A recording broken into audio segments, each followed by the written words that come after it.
2025. We just want to continue to, strengthen our bond with the community. So like I said, we have a couple of projects that we're doing where we're trying to collaborate using health providers and just, providing information to the community. So we have our Project Echo, which we had our session last week that I told you about.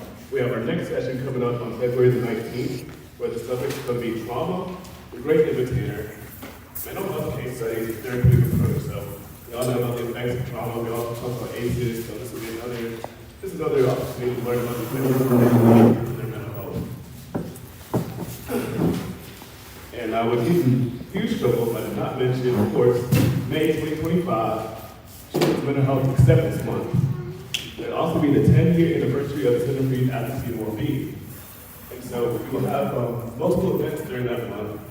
But one of our main ones that we're having is our PAX conference, the Psychiatric Advocacy Collaborative Team Summit. We will have our special guest, Dr. Tammy Benson, and we have a save the date for May 16, 2025. We don't have the location yet, but just save the date and relay information to you as soon as possible. And that's all. Thank you. All right, thank you again. Any other announcements here? I want to take a time to come on. Councilman Fields, like to come. Straight up announcement. I want to just thank yesterday. Give me, and if you were able to make it, if you weren't able to make it yesterday, to our men of Impact Media yesterday, give yourself a hand. Our men and our people showed up in an amazing way. I tell you that the message. And many times, pastors, Pastor Ellis, I know you know when you having that really good message, it's like it's hard to go to sleep. You just feel God dealing with you all day, and I felt like that all night. I was getting a lot of texts and emails and response to just what happened yesterday. I see it yesterday. There was just this is a movement, not a moment. We truly are looking forward to the movement. Things are already falling into place for what's going to be coming up next month. And also in April, we get ready for the bigger summit of bringing our men together throughout the city. So I'm excited about it.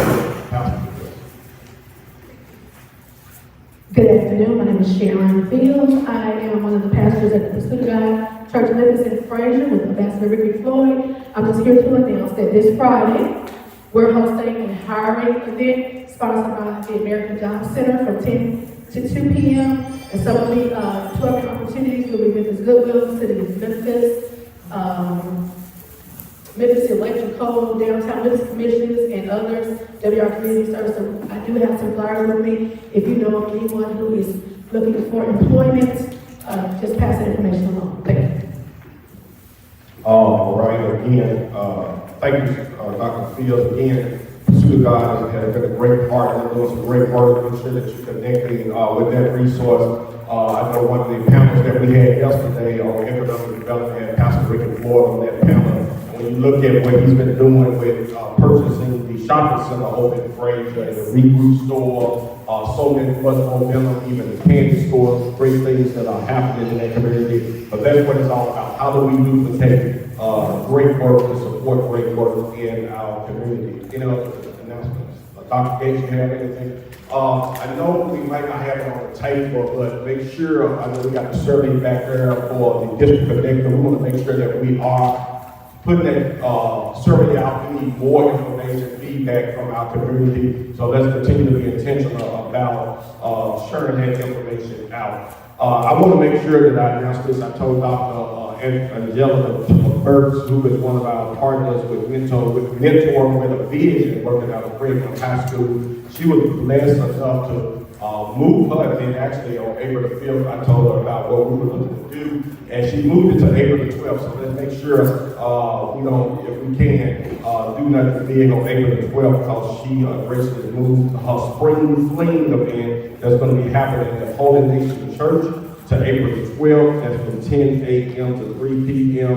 And she's looking for all of us as community partners to come out and support vendors, music, door prizes, food trucks, fashion show, bouncing for the community kids and community information. If you want more information, you can contact Bridget at 901-406-2699. For those who are watching us online, we'll make sure that we put this flyer and announcement into the comment section for you. April the 12th, that's 10 a.m. to 3 p.m.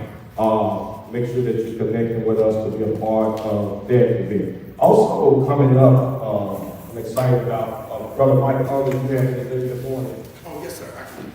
Do I need to come up there? Yes, sir, come on. Okay. Real quick. Do want to give a shout out to this brother here. It was excellent. We didn't get a chance yesterday. The event was well received, well done, and well executed. So we need to give Commissioner a hand on that. For those who don't know, I'm with Families Matter Affirmed. It is a nonprofit that works specifically with families with an emphasis on fatherhood. We have been at it for, Families Matter Affirmed has been around for about 21 years now, this summer. But also, too, we have a new initiative for those who don't know. It's the Affirm program, which is a father's involvement really matters. And so we've been working with you all. Thank you so much. We hit a lot of our milestones last year. We still have work to do. Thank you for the referrals and things of that nature from various places. We're still working that out. But the good news that I have and I'm excited about, for those that don't know, we were limited in terms of the age time that we have. It was a cap on age from 18 to 40. But through much prayer and a little, we're just not going to take this fast, right? There's no age limit. So 18 and up. So if you have anyone, I'm starting to get referrals now. Please contact me. We want to be a blessing to this community and to the city of Memphis. And so, again, oftentimes, as we were together yesterday, Brother Ron, a lot of times, we don't know what's available out there for us and resources out there. That's why I appreciate it so much about Brother Charlie. He's going to make sure of that.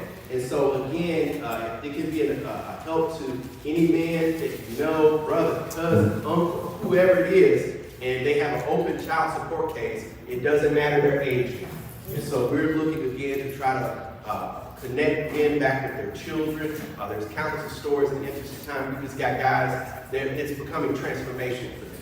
And so if you're a pastor, if you're a ministry leader, if you're a nonprofit leader, we want to connect with you. We want you to know that this is not Families Matters program, this is the communities program. And so even though if you're a pastor especially, let this be an offshoot of what you do. That's a big challenge for us. A lot of times we're trying to get men in the church. This may be a good opportunity for you. So again, I'll be back in the back. My number, you can write this down, area code 901-213-6036. Again, that's area code 901-213-6036. Please send me a text. I get a lot of calls to get on this with you, but if you can text me and just remind me who you are and what you're interested in, I'll definitely get back with you. Thank you. Thank you. Give Brother Mike a hand. Again, Brother Mike and Kern is doing great work. Brother Mike, I know I have a family called, and so y'all only work with young men that on child support. Yes, they have to have an open child support case. But if you send them to me, let me make sure. Yeah. If you send them to me, we're going to try to refer them to somebody. So I always want people to come in that we may not be able to answer for you in an immediate situation. We do have partnerships with other organizations. And so if they don't have child support, that's an issue. If it's not an issue for them, then we have other partners that we can refer to. Yeah. Okay? All right. And that's important because I know that part of our next meeting with the men is creating that ecosystem where men know who to go to and connect with to get to these resources. Because a lot of times they go to one that only do a particular thing, they don't know how to get to that other help. So appreciate that. If you do know any organizations that are out there, again, working with young men that may have a child but not a child support situation, please let me know. I want to make sure I connect that young man and their family. Brother, did you have an announcement? Brother Ronald, you good?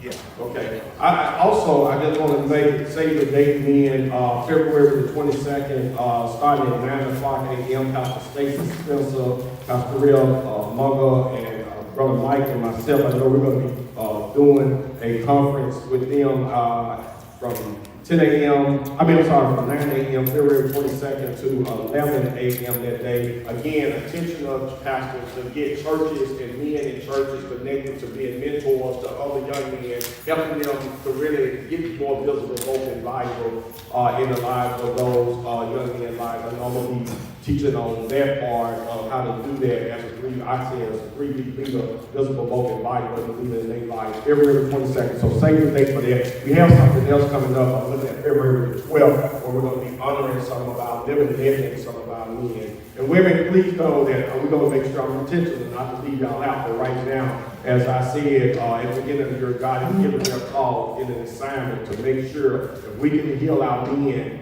women gonna be happy, right?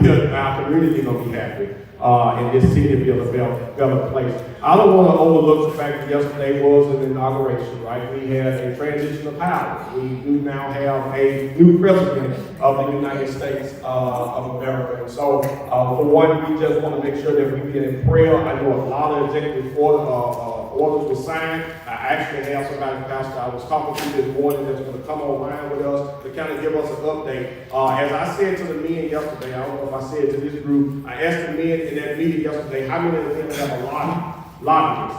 And none of them raised their hand. But as I told them, they do have a lobbyist because I don't work for the government. I work for you all. The lobbyists that we pay is your tax dollars. So when they come to us to take a legislative agenda to the state, to the federal, that's your agenda. So if you're not giving us anything or telling us anything, then guess what? Something has to be made up to get those lobbyists to work. We pay them a lot of money in Nashville to go knock on these legislators' doors every day, to go look for grants and funding every day. And so we are saying to you as a community, reach out to us so that we can make sure that we are saying what you want us to say and have them working on your behalf. So they're going to be coming to us and sharing an update on what this new administration, our federal lobbyists are, what this new administration policies and their proposed policy and how it has an impact on us and our community. So I'll be keeping you all updated as we bring that in the next coming month. We want to see what's he already doing, and y'all see yesterday he started day one, and there was hundreds of executive orders, different things signed, and I still don't know all of it. And they're sending us a list of that, but I'll make sure that we get that out to you. Also, I know that, and I said this to them, and I want to make sure you all have to take advantage of this, that we get a lot of grants sent to us by our federal partners and our state partners, and just say, Charlie, hey, can you start, if y'all looking for some grants for whatever, I can start forwarding it to you, because it's a lot of information. A lot of times it may be 30, 40 grants, and may not have nothing to do with what you may be doing, but I can make sure I keep an eye out. So please, share that with me. And you know, a lot of times we pay the grant people to look for grant for us, but we got that capacity to help you do that. That being said, I want to get ready to prepare our speaker on today, Dr. Terry Ross. How many of y'all know Dr. Terry Ross before? Ever met Dr. Terry Ross? Never? Y'all ain't never? I know Brother Pastor Bella. Dr. Terry Ross was the former principal of Kingsbury High School, doing some great work on that school. For those who know, it's a very diverse school, and I said part of Nutbush and what's that, Burnsford, I guess, area. So they right on the edge of my district, because a lot of my families go to school in that district. Pastor Ross was innovative in his approach of really leading leaders in that school and doing some transformative work, and now have taken their work to its own consultative capacity, and looking forward to collaborating with him. I know he was even out with some community organizers at a meeting on Saturday that I attend that really helped bring those expertise to helping them and building community capacity. So no other delay, Dr. Terry Ross. Give him a hand.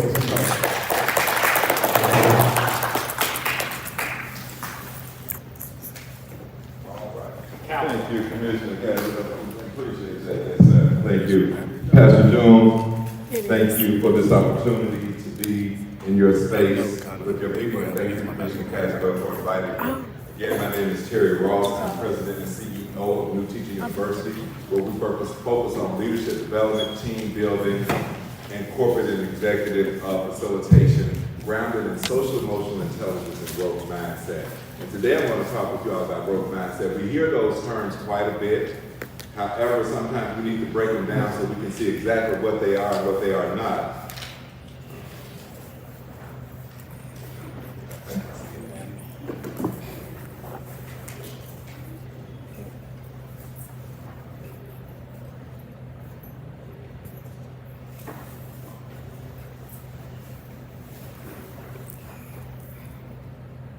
So today, we're gonna focus, since it's the beginning of the year, we're gonna focus on starting strong and shifting your focus to what you can. Now, she told me that I had about 20 minutes, but I'm gonna set my timer for about 15. All right. For about 10 to 15, so we'll be very brief with you. So, as Commissioner Caswell just talked about yesterday, we had a transition of power in this country. And when we have things like that, we have to make sure that we manage our emotions. Because our emotions can get in the way of what it is we really want to do and what we really want to accomplish. And that's something that I had to learn was passion over purpose. Because we need passion, that's what keeps us in the game. But sometimes our passion can explode and get in the way of our purpose. So in those spaces, we have to make sure that we keep our mind on what we can control and not all of these other things that's out here. So right now I'm volunteering as a growth mindset and social emotional intelligence coach at Lemoyne. And I'm volunteering there because I was thinking about how, and I'm in the athletic department, and I was thinking about how athletes are natural leaders. And students and young people follow athletes. So we can work with them on making those good decisions under pressure, on how to move in the face of adversity. And the other students began to see them doing it, and then they'll start saying, wow, he didn't pop off like he normally does. What's going on? He would normally do this, or she would normally do that. And they begin to see them regulate, because it's about regulation. And what we see a lot of times in public that reveals itself as mental health is really social emotional intelligence and people not knowing who they are. Then if you don't know who you are, you cannot manage who you are, which is the second part of social emotional intelligence. The third part is social awareness, meaning what do I bring into the room? Because some folks go in the room mad at everybody, they don't realize they weren't bringing the anger. It's not the people around them. So how do you manage yourself once you're in the room? And then when you build those relationships, how do you manage those relationships? So social emotional intelligence is your EQ.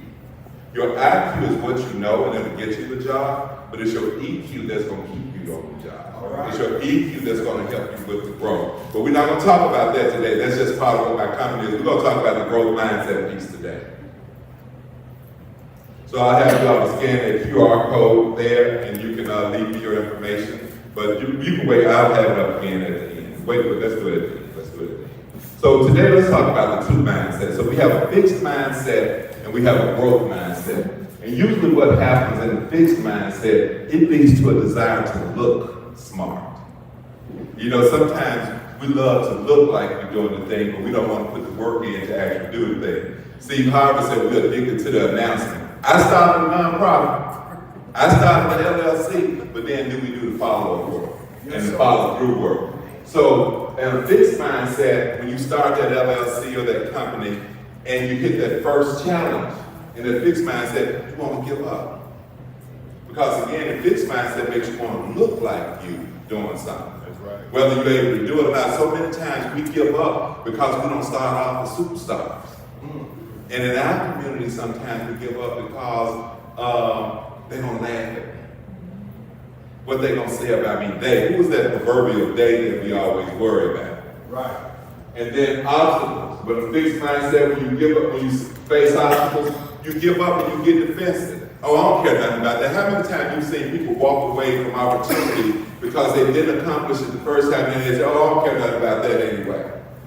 I remember it in the 7th grade, but when I got grown and started seeing grown people do that, I was like, my goodness, you walked away from that because of that little challenge, because they said that to you. They said that to you to trigger you. You preaching the and you gave up and walked away from it. Good. Okay. So we got to make sure, and I know I'm kind of talking to the choir now, but I'm talking about this because I know you all have children, grandchildren, nieces, nephews, that you can share this information with and let them know that there's something, you know, we said, they so stubborn, but that's a fixed mindset. Effort. If we don't walk out looking like we're a champion in the beginning, we see effort as fruitless. And I have my own story with that. I'm a championship athlete, played at Jackson State University, played football. But I started out trying to play basketball because I was so tall. Well, I was having these big growth spurts every summer, 2 inches here. But that's a lot for you to I left school at 5'8", and I'm coming back at 5'11". That's 2 more inches. I'm trying to sit in that same desk. I still have the whole desk come up with it. Now I'm looking clumsy. People, clumsy. Oh, when I didn't know that I just needed to do some more stretches, do some jumping, to do a few more things to get a little bit more coordinated. But see, basketball takes a lot of coordination. Football does as well. But in the beginning phase of football, you need hard. You need to be able to hit hard. And I can do those 2 things. That was enough for me to hang on. So. That was enough. So, but I gave up on basketball because I felt like every time I got good at it a little bit, I would grow a little bit more. Then I had to learn how to do those things all over again. I didn't know that's what I was going through. So, in life, when we see effort as fruitless, that's a fixed mindset. Criticism. People with a fixed mindset, they ignore criticism. They cannot stand for you to say anything to them. How many people you say something to them and you get there in the middle of doing it and they say, no, that's not what I'm doing. Yeah. And then they try to re-explain, I'm not making this peanut butter sandwich, I just laid the bread on the counter and took the peanut butter out. What was you going to do with it? You make the peanut butter sandwich. Success of others. People with a fixed mindset, they feel threatened by the success of others. You need to celebrate the success of others. Because see, that means that we're in the community of success. But as long as in your subconscious mind, you sitting there hating on Pastor or hating on Commissioner Caswell or whomever, do you think any of those things going to come your way? Because your subconscious mind, God thinks that you don't like that type of stuff. Jesus. But see, if you celebrate it, he might say, hey, you give me a little bit too. But if you sit there looking at somebody else upset because of, what they have or their achievements, you're missing the whole point because success leaves clues. And you need to be looking at those clues rather than hey. Well, let's stay right there. Go ahead.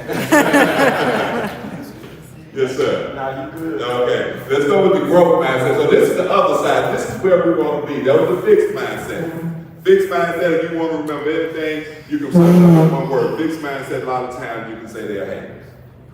They're stuff.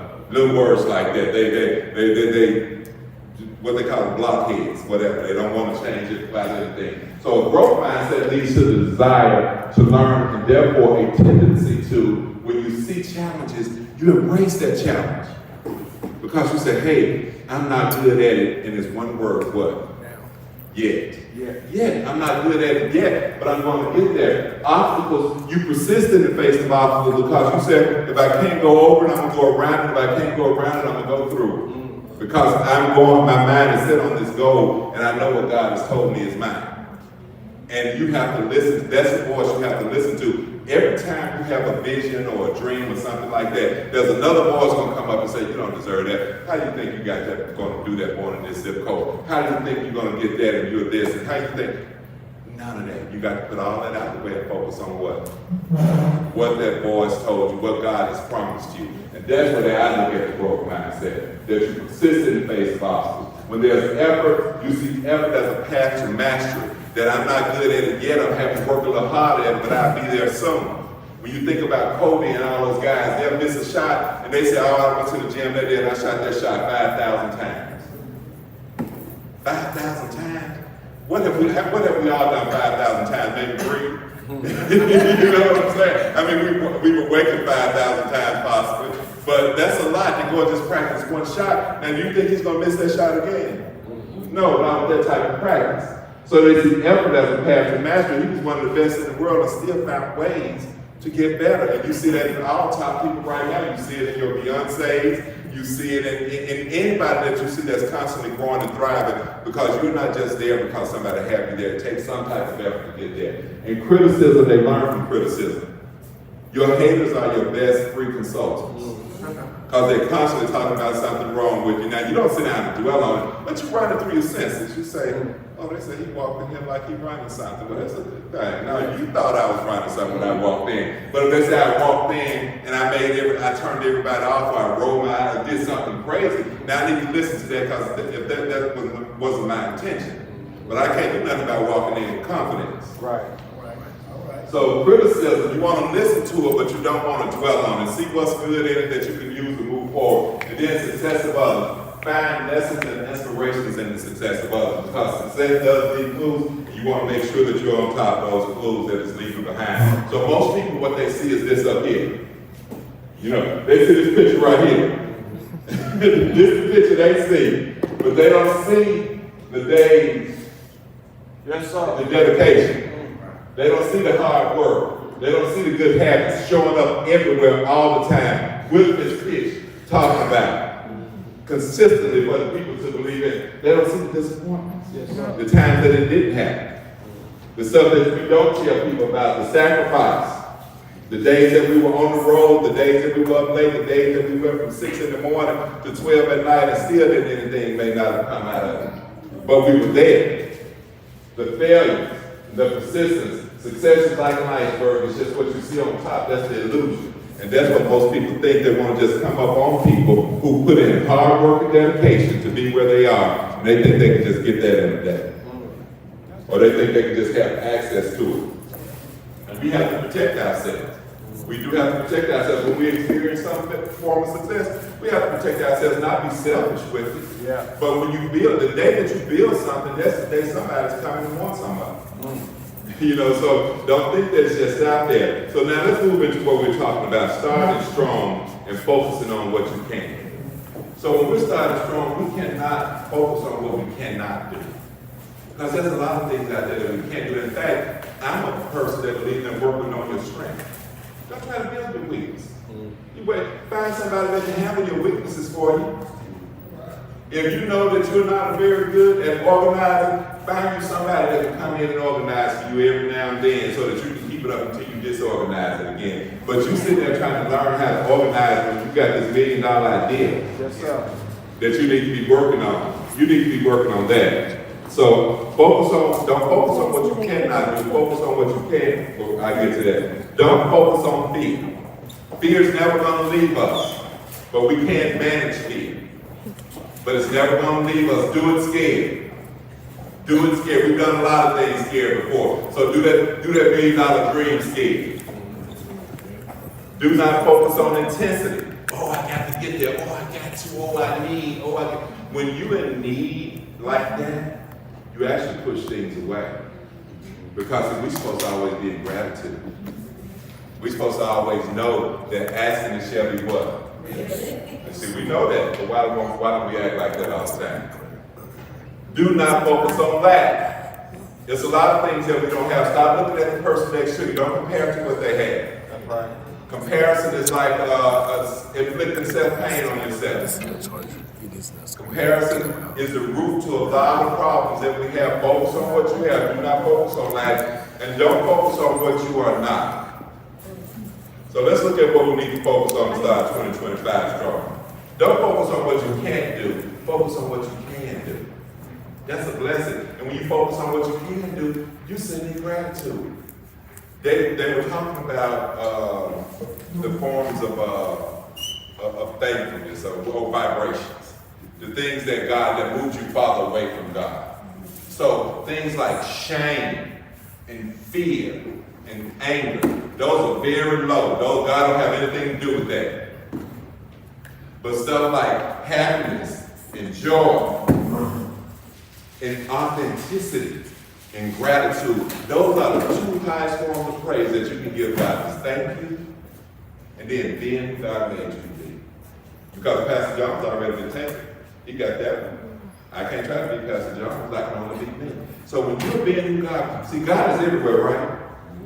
I mean, get into any of this. So if God is everywhere, how does he experience the world? Through what? Everything. And God made us to be something that we're sitting there scared to be because we're scared somebody's gonna laugh at us. That's an expression missed. That's a story not told. That's a soul not saved. That's a person not helped because we've stepped away from our true authenticity. So we need to do what we can do, and let's not focus on fear, focus on courage. Do it scared. That fear is just a little thing in you that makes you want to do it well. That's all it is. It's not fear. It's not telling you to stop. When we're afraid, what do? We say, right? So guess how you change that fear? It's all about breathing. Anybody want to know how you change fear into something else? Change fear into excitement. You go, when you're afraid, you say, now you say, because when we're excited, we do what? We take a breath, but when we're afraid, we kind of tighten up, don't we? So breathe. When you get scared, start breathing and see if that fear start leaving out. Because what you're doing is you're breathing in courage and breathing out fear. Because the day that we start breathing, that's the day that we're what? So do it scared. Take that breath and do it. Consistency. Let's not focus on intensity. Intensity, that's, oh, I got to get it done. You know, a lot of people run their folks off, bosses and managers, because they're so intense. What I found as a principle was, you're dealing with human systems when you're working with people. And people are going to get up some mornings, it's not their 100% day. And as a leader, we should know and understand that and not get so upset at them about that not being 100% day. And become a little flexible with that. But just be consistent with who we are. And not in there putting pressure on folk all of that. Be consistent. What are your expectations for this to get done? Put that out there, and that's what we focus on. So we're not trying to focus on intensity. We're focusing on consistency. Let's not focus on lack. Let's focus on gratitude. Because if we focus on lack, we get more lack. If we focus on gratitude, we get more things to be thankful for. And let's not focus on what you are right now. Focus on what you will be. See, one of the reasons my schools always did very well, because I never walked into those schools and saw them for what they were. I saw them for what they could be. And I treated the children like that every day. When I was a principal at Kingsbury High School, about 3 years in, I did a speech downtown, and a juvenile public defender came up to me, and she said, can you replicate this? Because it was on growth mindset work. And I said, what? She said, I said, oh yeah, that's what we're doing at the school. She said, I knew it was something because you all haven't had any students in juvenile court. So from 14 to 19, there were no students from Kingsbury. In juvenile court, there was one kid, and it was something they had done before we got there. But that's because every morning I spoke life to them. Some people say, well, we need to get on started with school. No, I need to speak to my students first. I need them to hear this first. And I spoke things to them that they understood. I said things to them like, we need you. Because who doesn't want to feel needed? Everybody wants to feel needed. I said, I believe in you. The four most important words you can say to a child or anybody is, I believe in you. Because when you say that, there's something packed underneath that. That means that you're not going to like put the hammer down every time something happens. You're going to give them an opportunity. You're going to give them a chance to make some mistakes and do things. And we gave our students opportunities to make mistakes. And we built a relationship with Tillman Street Station to the point where when they saw our students out doing something, they would bring those students to us. I can remember one day, Officer Street came there, he was so angry, he came to me and said, call it heads. And then he came around and said, oh, I don't mean that. I said, no, that's fine. I said, what are these keys for? He said, I come over there, I turned the car off, pulled it over, got the keys, put them in the car, and bought the keys. Now, how much more community policing can you get than that? You know, but that was the relationship that we built, and that's how much he believed in what we were doing at Kingsbury. And this is a white officer, so when, it didn't matter race and color, because Kingsbury was a very diverse school. But it was the work that we did around growth mindset and social emotional intelligence and allowing our children to make mistakes and not speaking all of this negativity over them. Not allowing people to speak negativity, because see, some of those things we bought from some of those things we bought from the plantation with us. Yes, sir. That when we compliment a child, we were scared they were going to take that child. So we said, oh no, his bad self, he ain't no good, he's bad. How many times y'all hear grandmama say that about a grandbaby? Somebody say that about, they say the baby, oh, he's so smart, oh, this boy into everything, he's bad as all that goes. How can you hear that? That's a learned behavior. That when the compliment comes, you flip the compliment, because see, if that person who complimented him back in the 1800s, if you leaned into that compliment, he might have been gone tomorrow, because he was a commodity. So there are so many things that we bought off the plantation that we don't even know we're still doing. That's a good teaching. And we have to stop that. I always talk to parents and anybody, do not talk negative about your children in front of them. I wouldn't allow it in my schools, and a lot of folks will get mad at me. So if you Google me, you'll see some things. But that's because I stood 10 toes down on what I knew worked for children. And sometimes when you do that, you're going to upset some things. Yes, sir. But those of you who have young people in your life, I don't care whether they're 25 or 35, speak into them where you want them to be. Don't speak what you see in them right now. Thank you all. So that's what the growth mindset is all about. And that's what social emotional intelligence is about. I want to thank you all for indulging me and allowing me to come and speak with you today. Again, my name is Terry Ross. If y'all can scan this code and give me a little feedback. I appreciate you all allowing me to come out in the company's New Teaching University. We focus on leadership development, team building, and corporate and executive facilitation, but I want you all to know that this is not for companies. I'm in the middle of setting up some leadership academies for young people. Because not only are parents your first teachers, they're your first leaders. And our young people need to know how to make decisions based on business and not this foolishness that they are being fed. Because what we see on TV is not who we are. I just stopped watching TV. I started back on Christmas holiday and I'm in shock about most of the stuff I've seen. But we need to pull our children away from that because the TV tells men that look like me that I should just be standing around like this. You know? And that I should be out there doing some other things rather than trying to be intellectual. It took me a long time to just embrace the fact that, you know, I'm intellectual, I'm not hardcore. But I mean, I can be that if I need to be because I'm a protector. Don't get me wrong, don't let this suit cold. Yeah. But that's not how I move through the world. I move through the world as a gentleman. And we need our young men to know that it's okay, it's absolutely okay to be black and smart and intelligent. And I'm seeing more and more of that, but I don't see enough of it. There's still too many young men out here being complimented on those other behaviors. While the young men who are trying to do the work, they're the ones that's being laughed at. But one of the things that the way I shift in my schools, I let them know that the ones you call the nerds and geeks and all of that and suspect and all of that right now, those are going to be the ones passing by you at the bus stop. Those are going to be the ones making the hiring decisions. So you make your choice. Thank you all again. I appreciate it.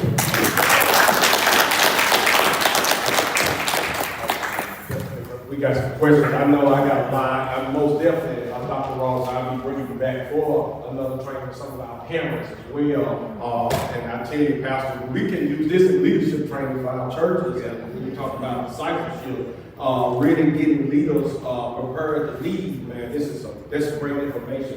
I didn't know what I was going to get today. I knew you were a great leader and can do some great training. Anybody got any questions this morning?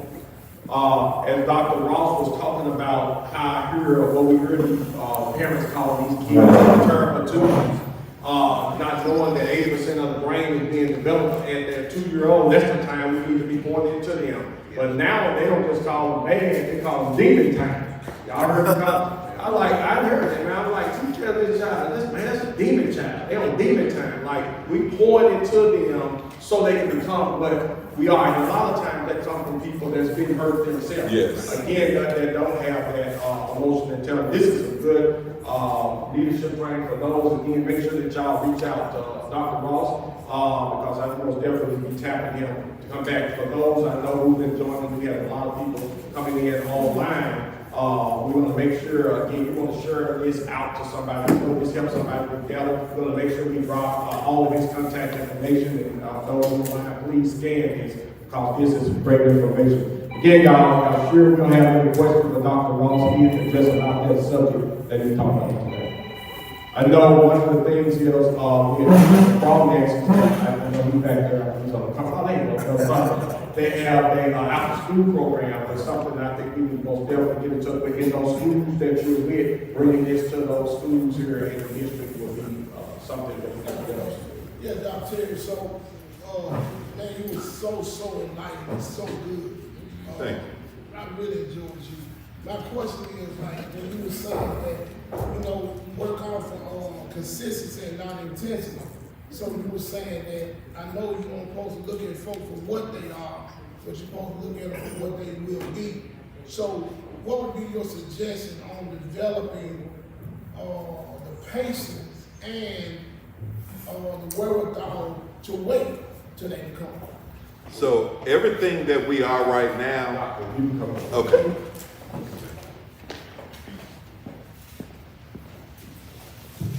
Everything starts with our imagination. And everything that we are now started with an idea of what we wanted to be one day. And we didn't know how we were going to get there. Some of us didn't even see the first step, we just took it. So when it comes to us intercessing on behalf of people, seeing them where they want to be, that's a little bit more difficult. However, we continue to speak that into them. We continue to create the environment that will create the person that we want them to be. We find those ways, and I had a teacher, Ms. Cox, when I first started at Gabriel Elementary School. I opened it back in 2001. And I would go by her classroom, and I would open the door one day, and I'm just gonna say Johnny. And I walked in, I spoke, and she said, "Ooh, Johnny is really doing this today, Johnny's this, Johnny's that." And on my way out the door, she stuck her head out the door, she said, "I'm just lying, I'm just speaking it into him." And she kept doing that, but Johnny, you should have seen the pride on his face when she said that. And that's part of inducing the growth mindset. We speak those things that are not as if they are. Is that the name? What's that? So you see it even in our own children. Even with my daughter, I have a 23-year-old. She's doing very well now, right here in Memphis. Speaking into her, she's a mechanical engineer now, working on her master's in biomedical engineering. All of that right here in Memphis. She didn't have a very, very strong background, but right here in Memphis, University of Memphis had programs called GEE, Girls Experience in Engineering. We would take her to that. We took her to the stuff that FedEx had. Any free thing. I even took her to some one time that I think men in coats, but it was for boys who wanted to be doctors. But I just saw men in coats, white coats. I said, hey, she can go and see some black men in white coats. Because you can't dream of what you haven't seen. I had a kid in my school who had a 30 on the ACT. You all know 30 is a lot. I didn't know he had a 30 because I had just gotten there. I asked him what he wanted to be. He told me a paramedic. I said, have you taken the ACT? He said a 30. I said, oh no, you were running the emergency room. And I took him back around to the counselor's office, and he majored in psychology at the University of Memphis and going on to become a clinical psychologist. So we see what they do. We want them to be, provide the environment, provide the language around that, and the language is speaking life. Not that they're so bad. And I just give you my speech at Kingsbury. Good morning, Kingsbury scholars, champions, faculty, staff, and parents that are in the building. Welcome to another great day here at Kingsbury High School. Scholars, we want you to know that we believe in you and that we will be the best high school in Memphis and Western Tennessee. In order for us to be the best high school in Memphis and Western Tennessee, we need you to read more books than you've ever read before, write more papers you've ever written before, go to class on time, and participate in class. Remember, we believe in you, and let's make this the best day ever. Now, was that a lot of life? How many times did I say we believe in you? At least 2 or 3 times. And I had a parent to come to me about 3 months after being there, and she said, I just had to come and hear this one morning because my daughter said when you were here, and when she hears that, she feels like the day is going to be okay. But speaking that thing as if it is. There were times my daughter wanted to give up on becoming a mechanical engineer. There was she had to retake some classes. She probably won't be telling me. But I want you to know that sometimes you fail, that doesn't mean you quit, you just redo it. That's good. And too, Pastor, I know you heard it too, not only speaking it, but exposing them to it, right? Yes. I think that intentionality of putting that environment there for them to become that. A lot of times we want it to be like magicians, right? We just say it and it be, but it is that exposure, it is getting them out of that environment and taking them into where we want them to go to. You know, we want them to go and just try to go. We want these guys to be business and entrepreneurs, but he don't just keep them in the building. He take them out there and put their hands to the plow to be business and entrepreneur. You know, and the things, even Pastor, what you're doing when you bring other folks in and speaking to these young men, connecting them to the certain, that's saying they're giving confirmation to what you've been saying. A lot of times the Bible says one water, another plant, but God gives the increase. And so I think that's what we got to allow to happen, is putting them where planters are. We're watering, and we may be watering, but God gives us the increase. One thing that I found out about terror air conditioning, man, I so enjoyed it. My oldest is 34. My oldest daughter is 34. My kids are doing fine, but you know, I read that scripture all them years. You know, training the child in the way they should go. And when they get older, they won't depart. Proverbs 22:6. But the mistake I made was that when you look at the original language, and this all has to do with what you're teaching, like even more than night and night, even when our commission is done, we have in our mind what we want them to be.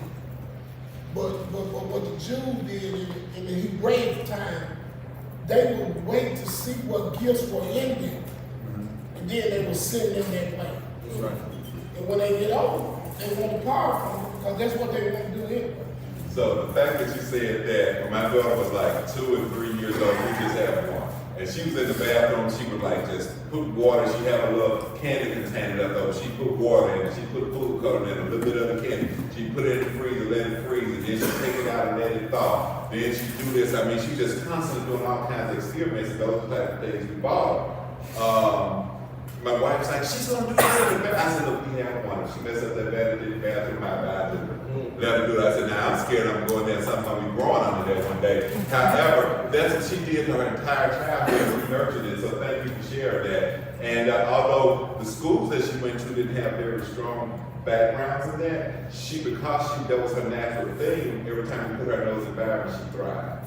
So thank you for that. You're exactly right. That we need to watch. So when we see this little boy running around tearing